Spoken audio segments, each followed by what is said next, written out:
이사야서 1장 1절 말씀입니다. 이사야서의 첫 번째 시간입니다. 이사야서는 1장부터 66장까지 되어 있기 때문에 내용이 상당히 방대하죠. 그래서 구약의 선지자들 중에 많은 부분을 말씀하게 하신 선지자는 대선지자, 좀 분량이 작으면 소선지자 그러는데, 뭐 선지자가 많이 말했다 해서 뭐 얼마나 대단하고 조금 말했다 해서 작은 선지자고 그런 의미가 아니고 말씀하신 분량에 따라서 대선지자, 대선지서 또는 대소선지서 이렇게 나눴는데, 이사야 선지자는 좀 많은 분량을 말씀하시기 때문에 대선지서에 속하죠.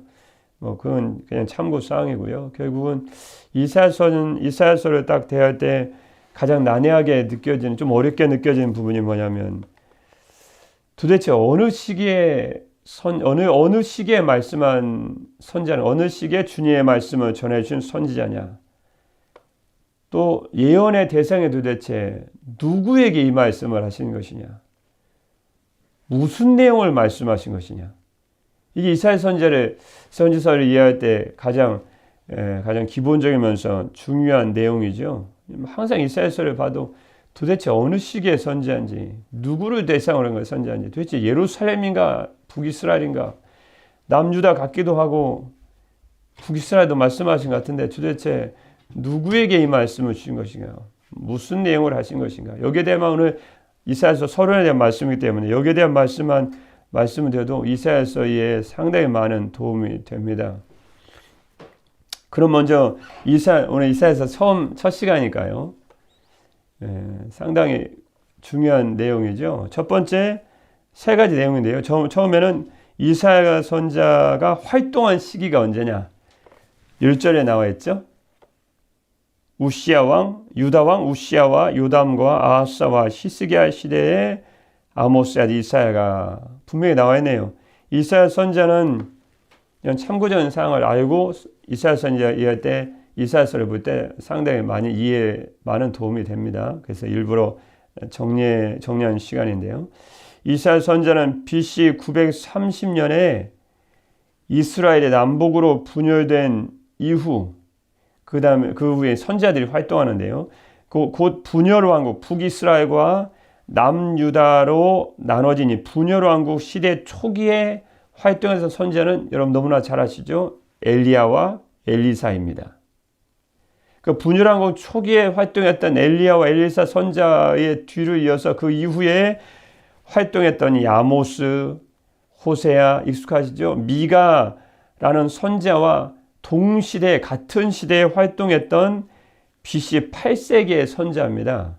그러니까 분열 왕국 시대에 초기 활동했던 엘리사나 엘리야, 그 제자였던 엘리사, 그 이후에 활동했던 선지자들과 같은 시대의 선지자구나.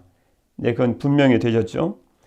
보다 구체적으로 말씀드리면 이제 1절 말씀에 나와 있지 않습니까? 유다 왕 우시야와 요담과 아하스와 히스기야 시대에 활동했던 선지자다. 즉, 이 1절 말씀을 통해서 볼 때 우리는 분명히 한 가지 사실을 알 수 있죠. 즉, 약 60년간, 즉 우시야 왕의 시대 말기에서 히스기야 왕이 이르는 약 60년간의 시기에 활동했던 선지자다 라는 것을 1절 말씀을 통해서 분명히 알 수 있습니다. 이 기간은 이제 이 평화와 전쟁이 교차하는 정치적인 그런 어려운 격변기였죠. 그래서 특히 히스기야 당시에 이제 북이스라엘이 BC 722년에 멸망을 하고 그런 일이 막 발생하는 사건이 발생합니다. 자꾸 우시야와 요담의 1절 말씀처럼요. 우시야와 요담의 치하의 치세에서는 남왕국 유다는 번영의 세월을 구가하지만 결국 히스기야 왕 때 아수르 왕 사네립의 침략 유명하지 않습니까? 그 침략을 방어했던 이 정치적인 격변기에 어려운 때였다. 동시에 정치적으로나 종교적으로나 도덕적으로는 우시야와 요담의 치세에서는 번영의 세월이었기 때문에요. 이 평화와 번영은 종교적인 외식과 도덕적인 부패를 낳았고, 이런 부패로 인해서 또 또는 전쟁이 일어나게 되는 그 심판의 결과로 전쟁이 일어나게 되는 그런 일이 또 발생하게 된다. 그래서 그런 어려운 일이 발생한다는 것은 이제 정치적인 또 도덕적인 그런 어려움에 동시에 있었구나. 그러면 이사야서 예언의 말씀이 이제 분명해지겠네요. 종교적으로도 도덕적으로도 종교적인 외식과 도덕적인 부패가 있었기 때문에 당연히 이제 남유다에 대한 심판의 메시지가 선포되겠죠. 그래서 이제 이사야 선지자가 그런 심판의 메시지, 그들의 남유다에 대한 죄에 대한 심판의 메시지구나. 먼저 첫 번째는 일단 여러분 잘 아신 것처럼 이미 말씀드렸던 것처럼 이 활동 시기가 결국은 엘리야나 엘사 선지자 후에 있었던 선지자와 같은 시기였다. 그리고 결국 이때 당시에 북이스라엘이 멸망하고 이때 이제 도덕적 종교적인 타락이 있었다라는 것을 이제 분명히 말씀드렸습니다. 형제 되셨고요. 두 번째는요. 그러면 이런 이사야 선지자가 이런 예언의 시대를 알고 계시는 것이 별 말씀 아닌 것 같지만 이사야 선지자 이럴 때 상당히 도움이 됩니다. 그게 이해가 안 되면 읽을 때마다 혼동이 돼요. 도대체 어느 시기인가? 그냥 두 번째는 이제 혼동을 막기 위해서 이사야서 이제 이해를 돕기 위해서 예언의 주 대상은 예언의 주 대상은 도대체 누군가? 누구에게 이 말씀을 선포하는가? 남유다, 남왕국 유다입니다. 남왕국 유다. 남왕국 유다는 어떤 나라죠? 하나님이 다윗과 맺은 소위 데이비드 커버넌트라는 이 다윗 언약, 유명한 언약 아닙니까? 사무엘 하서 7장 말씀에 나와 있는 다윗 언약을 이어받는, 다윗 언약의 정통성을 이어받는 남유다에 대한 말씀입니다.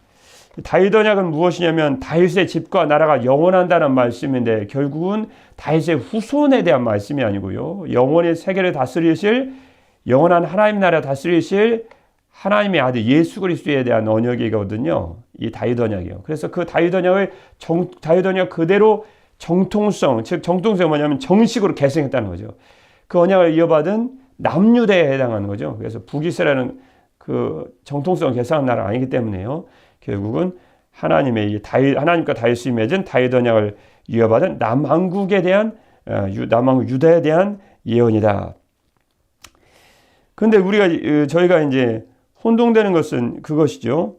분명히 남유다에 대한 예언인데 북이스라엘에 대한 예언도 있다고요. 이사야서 말씀 보면 또 주변 국가 열국에 대한 예언도 있다고요. 혼동되죠. 도대체 혼동되죠. 이제 왜 이사야서는 도대체 예언을 북이스라엘에 한 것인가, 남유다에 한 것인가, 남유다에 한 것인가. 역시 예언의 주 대상은 남유다입니다. 그러면 왜 12장 넘어가는 12장 넘어가면 왜 북이스라엘에 대한 이 말씀도 나오고 열국에 대한 예언의 말씀 나오는가? 그것은 남유다 예언의 주 대상, 즉 다윗 언약의 정통성을 계승한 남유다와 관계된 상황에서 북이스라엘에 대한 예언에 대한 말씀도 나오고 열방에 대한 남유다의 주변 국가 열방에 대한 예언도 말씀 나오는 거죠. 예언의 주 대상은 남유다입니다. 이제 분명해졌죠. 예언의 대상이 북이스라엘도 나오고 다른 나라도 나오는데 그 남유다의 연관성에서 나오는 나라지 예언의 주 대상은 남유다구나 라는 확실성을 가지고 이제 말씀을 보시면 이사야서를 이해하시면 되겠습니다. 그러면 이제 이사야서의 예언의 시기도 되고요. 예언의 주 대상도 됐는데요. 그럼 예언의 주 내용은 무엇인가? 그것은 역시 택한 백성들의 구원에 있습니다. 택한 백성들의 구원. 그래서 이사야서의 주된 관심사는요, 자기 민족, 이스라엘 민족, 남유다에게만 정확히 말씀하면 남유다에게만 관심 있는 것이 아니고요. 그래서 이사야서의 내용은 굉장히 방대합니다. 이사야서의 내용은 남유다에만 관심 있는 게 아니에요. 그럼 무엇에 관심입니까? 좀 크게 보는 거예요. 거시적인 관점이라고 그러죠. 선민 이스라엘에 포함한 세계 만민이 다 예언의 대상에 포함되어 있습니다. 그래서 세계 만민, 저와 여러분도 다 포함되고 신약의 교회도 다 포함되죠. 그러니까 세계 만민이 모두 범죄하여 타락해서 심판의 대상이 될 수밖에 없는데 하나님의 오묘하신 섭리로 인해서 구원의 섭리로 인해서 택한 백성들 모두를 우리 하나님 아들 예수 그리스도를 믿고 그분을 그들을 구원하시는 즉 택한 백성들 모두를 구원하시는 하나님의 구원 사역에 초점이 맞춰져 있습니다. 그래서 분명히 구원의 시대는 구약에 보면 이스라엘 백성이고 오늘 말씀처럼 우시야 왕, 요담, 아하스, 시스기야 시대 좀 더 확장시키면 이 므낫세까지도 확장할 수 있겠는데요. 그 추정은 가능한데요.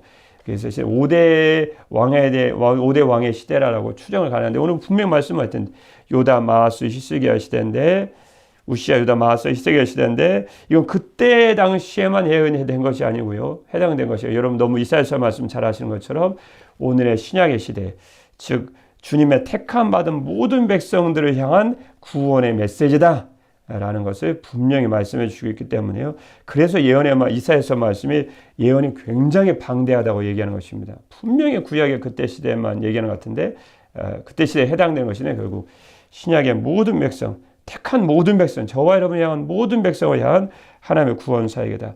근데 거기에만 매직인 것이 아닙니다.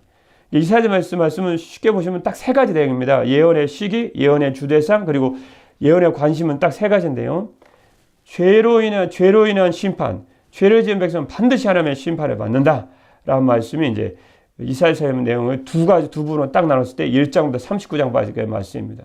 그럼 40장부터 뒤에 후반전 말씀 무엇인가? 택한 백성에 대한 구원에 대한 말씀이고, 이사야 말씀이 방대하고 예언의 범위가 굉장히 높다는 이유는 어디까지 예언하는가?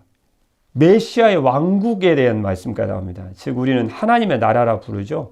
그래서 하나님의 아들 예수님께서 오셔서 결국 메시아의 왕국, 즉 하나님의 나라를 건설하신다라는 내용까지 예언하기 때문에 이사야서의 내용은 굉장히 방대하다는 거죠.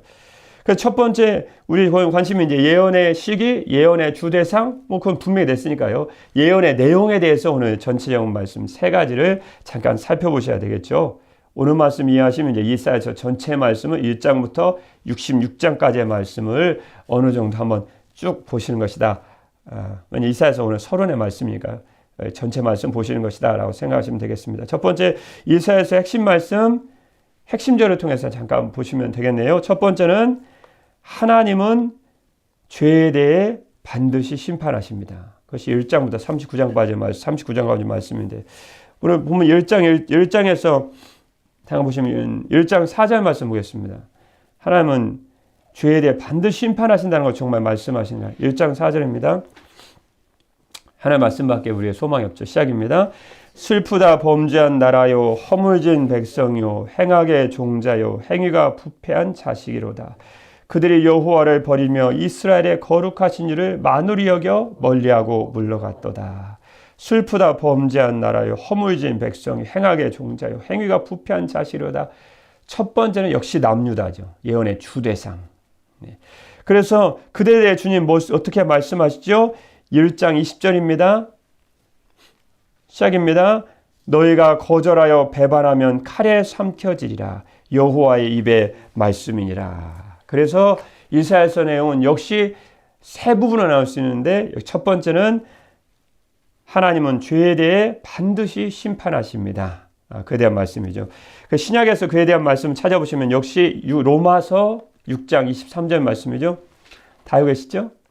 죄의 삭은 사망이요 하나님의 은사는 그리스도 예수 우리 주 안에는 영생이로다.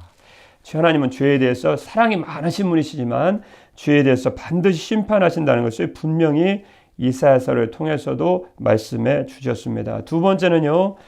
예수 그리스도께서 하나님의 아들이시죠. 예수 그리스도께서 인류의 구원자로 오십니다. 저희들 입장에 보면 인류의 구원자로 오셨습니다죠. 그러나 이사야서는 미래에 대한 예언이기 때문에요. 예수 그리스도께서 인류의 구원자로 오십니다. 즉 죄에 대한 심판이 있으니까요. 인류의 죄를 친히 담당하심으로 인류를 죄에서 구원하실 예수 그리스도께서 오십니다. 저희들 입장에서는요. 이미 오셨습니다. 아멘. 이사야서 53장 5절입니다. 한번 찾아서 같이 읽어보겠습니다. 오늘 서론의 시간이니까요. 이사야서 53장 5절 말씀입니다. 너무나 유명한 고난받는 하나님 고난받는 종인 예수 그리스도의 고난받는 모습에 대해서 예언한 말씀이죠. 5절입니다. 53장 5절입니다. 시작입니다. 그가 찔림은 우리의 허물 때문이요 그가 상함은 우리의 죄악 때문이라. 그가 징계를 받음으로 우리는 평화를 누리고 그가 채찍에 맞음으로 우리는 나음을 받았도다.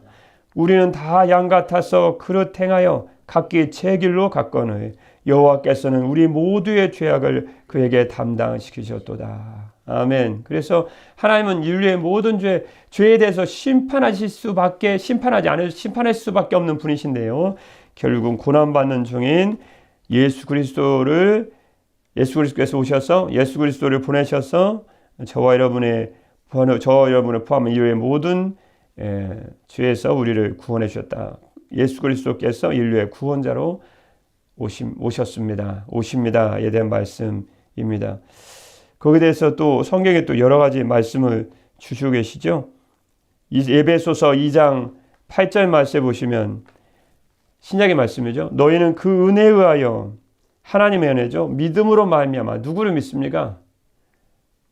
죄에 대해 고난받는 종으로 오신 예수 그리스도를 믿는 거죠. 믿음으로 말미암아 그리스도를 믿어 그 뜻이죠. 구원을 받았으니 이것이 너에게서 난 것이 아니요 하나님의 선물이라. 그래서 신약의 말씀은 예수 그리스도를 믿어 우리가 구원받는다는 말씀을 분명히 해주셨습니다. 세 번째 말씀은요. 이사야서 말씀에 이사야서 내용이 있으니 세 번째입니다. 오늘 말씀은 분명히 하셔서 이사야 말씀이 이제 분명히 들으죠. 확실하게 잡히죠. 세 번째는요. 예수 그리스도께서 하나님의 나라를 세우십니다. 첫 번째는요. 하나님은 죄에 대해서 심판하십니다. 이 몇 장에서 몇 장까지? 1장에서 39장 맞은 말씀이요. 그럼 이 인류에 대해서 죄에 대해 심판하시면 내버려 두면요. 심판을 받고 멸망할 수밖에 없고 죄의 삭은 사망이니까요. 그러면 이제 어떻게 하실까요? 인류의 구원자로 누가 오십니까? 누가 오셨습니까? 예수 그리스도께서. 그래서 40장 말씀부터는 이제 예수 그리스도께서 인류의 구원자로 오십니다. 인류의 구원자로 오십니다. 저 입장에서 인류의 구원자로 오셨습니다. 그에 대한 내용이 고난받는 종인 이사야서 53장 5절 말씀, 그가 찔림이라는 말씀을 읽었던 거죠. 세 번째 말씀은요. 예수 그리스도께서 인류의 구원자로 오셔서 우리를 죄에서 구원하셨습니다. 저는 이미 하셨죠. 세 번째 말씀은요. 그것이 끝이 아니라는 거죠. 이사야서 예언은요. 예수 그리스도께서 다스리시는 하나님의 나라, 즉 메시아의 왕국을 세우십니다. 그 말씀 어디 있을까요? 이사야서 11장에 일단 11장 말씀이 나옵니다. 이사야 11장 말씀 보겠습니다. 이사야서 11장 6절입니다. 주님이 예수 그리스도께서 다스리시는 메시아 왕국이죠. 너무 유명한 구절 말씀이죠. 다 여러분이 많이 들으셨던 말씀입니다. 저는 이 시간 정리만 해드린 거고요. 이사야서 11장 6절입니다. 시작입니다. 그때 이리가 어린 양과 함께 살며 표범이 어린 염소와 함께 누우며 송아지와 어린 사자와 살찐 짐승이 함께 있어 어린아이에게 끌리며 암소와 곰이 함께 먹으며 그것들의 새끼가 함께 엎드리며 사자가 소처럼 풀을 먹을 것이며 젖먹는 아이가 독사의 구멍에서 장난하며 젖된 어린아이가 독사의 굴에 손을 넣을 것이라. 내 거룩한 산 모든 곳에서 해됨도 없고 상함도 없을 것이니 이는 물이 바다를 덮음같이 여호와를 아는 지식이 세상에 충만할 것임이니라. 아멘. 여러분 이 이리가 어린 양과 함께 싸고 표범이 어린 염소와 함께 이리가 어린 양과 함께 싸면 잡아먹죠. 지금 같으면. 표범이 어린 염소와 함께 누우면 어린 염소의 생명 끝난 것입니다. 그런데 메시아께서 다스리시는 이 천년왕국에 대한 예언인데요. 확대하면 이 하나님의 나라 거룩한 성 예루살렘이고요. 예, 그래서 이 결국은 메시아께서 다스리시는 메시아는 예수 그리스도이시니까요. 메시아께서 다스리시는 왕국이 되면 6절 말씀처럼 그때 이리가 어린 염소와 함께 살며 표범이 어린 염소와 함께 누우며 송아지가 어린 사자와 살찐 짐승이 함께 있어 어린아이에게 끌리며 9절 말씀이죠. 내 거룩한 산 모든 곳에서 해됨도 없고 상함도 없을 것이니 물이 바다를 덮음같이 여호와를 아는 지식이 세상에 충만할 것입니다. 뭐에 대한 예언이죠? 예언일까요? 메시아 왕국, 하나님의 나라. 즉 확장해서 쉽게 말씀드리면 예수 그리스도께서 건설하실, 세우실 하나님의 나라에 대한 예언의 말씀에 담긴 것입니다. 그래서 로마서 이제 시작성의 말씀 보셔야 되겠죠. 로마서 8장 20절 말씀 보시면 모든 피조물, 염소, 6절 말씀 보시면 어린 양, 어린 염소가 다 주님 만든 피조물이 아닙니까? 그 피조물에 대해서 로마서 8장 20절 말씀에 피조물이 허무한데 굴복하는 것은 자기 뜻이 아니오. 이어지는 로마서 8장 21절 말씀에 그 바라는 것은 어린 염소, 어린 양, 어린 염소, 살찐 짐승 같은 이 피조물이 피조물이죠. 그 피조물이 바라는 것은 피조물도 썩어짐의 종로로 탄 데서 해방되어 하나님의 자녀들의 영광의 자유에 이르는 것이니라. 피조물이 다 이제까지 함께 탄식하며 함께 고통을 겪고 있는 것을 우리가 아느니라. 그뿐 아니라 또한 우리고 성령의 처음 익은 열매를 받은 우리까지도 속으로 탄식하여 양자 될 거고 우리 몸의 속량을 기다리느니라. 그래서 피조물도 썩어짐의 종로로 탄 데 해방되어 하나님의 자녀들의 영광의 자유에 이르는 것이니라라는 말씀을 주심으로 무슨 말씀일까요? 피조물조차도 우리가 에덴 동산에서 누렸던 하나님의 영광, 그것이 인간의 죄로 인해서 다 인류 피조물들까지 고통당하는 상황이 있지 않습니까? 그 피조물들, 모든 나무들, 모든 동식물들도 조차도 그때 당시에 영광의 회복을 위해서 탄식하고 고통하고 있다. 그런데 드디어 하나님의 아들 예수님께서 인류의 죄를 위해서 십자가 지심으로 결국 인류의 죄에 대해서 회복하는 영광의 회복뿐만 아니고 온 땅의 피조물조차도 하나님이 주신 영광을 회복하게 된다라는 말씀을 성경에 말씀해 주시고 있다는 거죠. 그래서 인간의 자기 영광을 회복하는 것이 얼마나 중요한 것인가라는 것을 방금 전에 바울이 로마서 말씀을 통해 말씀해 주셨는데요. 결국은 피조물들조차도 이 자신의 회복을 위해 영광의 회복을 위해서 탄식하고 있다. 그런데 결국은 메시아이신 예수 그리스도께서 오셔서 피조물도 다 그것을 회복시켜 주신다. 영광을 회복시켜 주신다. 메시아께서 오신 그때 이 영광은 창세기에서 에덴 동산의 영광보다 더 큰 것이죠. 그래서 예수님께서 메시아의 왕국, 즉 하나님의 나라를 건립하신다, 세우신다라는 말씀까지 이사야 선지자 통해서 예언해 주셨다는 말씀을 지금 쭉 해드리고 있습니다. 요한계시록 20장 말씀에 보시면 그거에 대한 말씀이 나오죠. 오늘 이사야서 이 11장에 있는 천년왕국, 예수님께서 다스리시는 천년왕국에 대한 예언의 말씀이 이제 이루어지는 그때를 말씀해 주시고 있는데요. 이사야서 20장, 요한계시록 20장 4절 말씀해 보시면 또 내가 보좌들을 보니 거기에 앉은 자들이 있어 심판하는 권세를 받았더라. 또 내가 보니 예수를 증언함과 하나님의 말씀 때문에 목배임을 당한 자들의 영혼들과 또 짐승과 그의 우상에 경배하지 아니하고 그들의 이마와 손에 그의 표를 받지 아니한 자들이 살아서 그리스도와 더불어 1000년 동안 왕노릇하니 그 나머지 죽은 자들은 그 천년의 차기까지 살지 못하더라. 이는 첫째 부활이라. 이 첫째 부활에 참여하는 자들은 복이 있고 거룩하도다.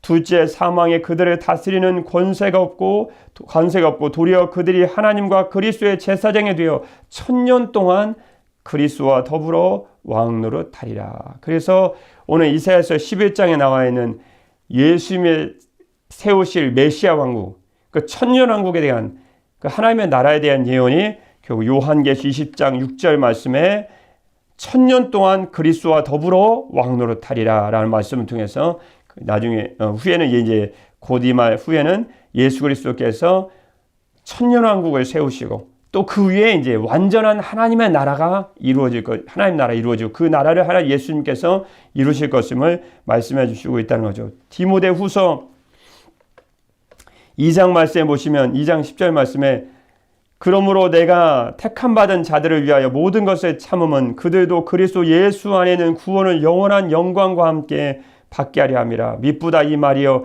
우리가 주와 함께 그리스도죠. 주와 함께 죽었으면 그리스도와 함께 죽었으면 또한 함께 살 것이요 참으면 또한 함께 왕노릇할 것이요 우리가 주를 부인하면 주도 우리를 부인하실 것이라. 그래서 우리 택함 받고 구원받은 백성이 그리스도와 함께 하나님의 나라에서 왕노릇할 것임을 말씀해 주시고 있다는 거죠. 요한계시록 21장 22절 말씀해 보셔도 지금 예수 그리스도께서 하나님의 나라를 세우신다, 건설하신다에 대한 말씀을 지금 드리고 있습니다. 이사야서 내용의 세 번째 말씀이죠. 요한계시 21장 22절 말씀에 성 안의 성전을 내가 보지 못하였으니 이는 주 하나님 곧 전능하신 이와 및 어린 양이 그 성전이심이라. 그 성은 해나 달의 비춤이 쓸데없으니 이는 하나님의 영광에 비추고 어린 양의 그 등이 되심이라. 그래서 예수님께서 하나님의 나라를 다스리고 계심을 이사야서 21장에도 말씀해 주셨고, 이사야서 22장 3절 말씀에 보시면 더 분명하게 말씀해 주시고 있죠. 하나님의 나라입니다. 다시 저주가 없으며 하나님과 그 어린 양의 보좌가, 하나님의 보좌니까 하나님께서 다스리신다. 하나님의 아들 예수님이 다스리신다. 그 말씀이죠. 하나님과 그 어린 양의 보좌가, 하나님과 예수님께서 다스리십니다. 하나님과 그 어린 양의 보좌니까요. 그 가운데 있으리니 그의 종들이 그를 섬기며 그의 얼굴을 볼 터요. 그의 이름도 그의 이름 이마에 있으리라. 그래서 하나님께서 오늘 이사야 선지자를 통해서 말씀하신 예언의 내용은 딱 세 가지입니다. 하나님은 죄에 대해 반드시 심판하십니다. 두 번째 말씀은요, 예수 그리스도께서 인류의 구원자로 오십니다. 즉 인류의 죄를 친히 담당하심으로 인류를 죄에서 구원하시기 위해 하나님의 아들 예수님께서 오셨다는 말씀. 그때는 오신다는 말씀이죠. 저희는 이미 오셨고요. 이미 오신다는 말씀입니다. 세 번째는 예수 그리스도께서 하나님의 나라, 즉 메시아 왕국을 세우십니다. 지금도 주님은 하나님의 나라를 건설하시고 장차 성도들과 함께 누릴 이 땅에서 천년왕국, 그리고 하나님의 나라 완성될 이제 하나님의 나라, 거룩한 성 예루살렘을 주께서 완전히 온 우주 가운데 이제 세우시죠. 그래서 하나님의 메시아 예수 그리스도께서는 하나님의 나라를 세우십니다.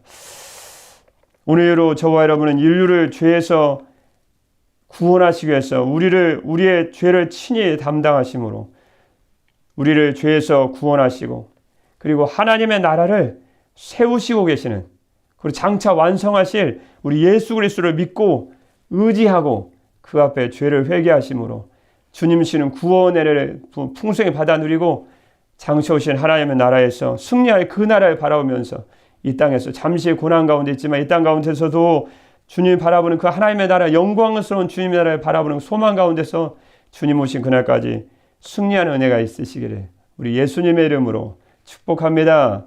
기도하겠습니다. 너희는 그 은혜에 의하여 믿음으로 말미암아 구원을 받았으니 이것은 너희에게서 난 것이 아니요 하나님의 선물이라.